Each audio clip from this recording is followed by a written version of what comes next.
毫不夸张，3分钟教你做一个包中包。可以先画出纸样，画出4个等边三角形，高度是10厘米，三角形的边长是11.5。我直接在布料上画出，加上缝尾，裁剪出2片。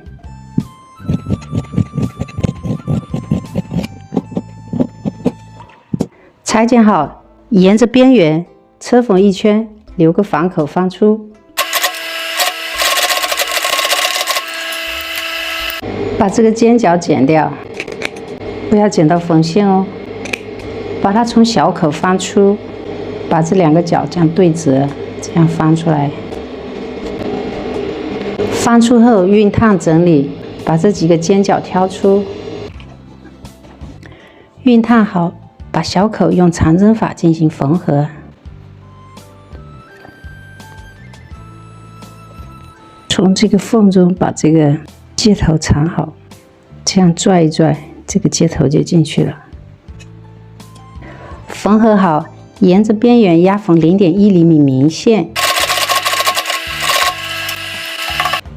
车缝好，这样对折，翻过来，这边对折，定型一下，在这里钉个扣，做个标记。这里也是，打开，把2层这样捏住，或穿一个洞。这上下就做好标记，这边也相同。2边各钉上磁力扣，这个是打洞的，我基本上不用，这个孔打了会太大，容易掉，我直接用锥子这样扎，能穿过就 OK， 越紧越不容易掉，这样按压紧一点，不容易掉。这个是一对的，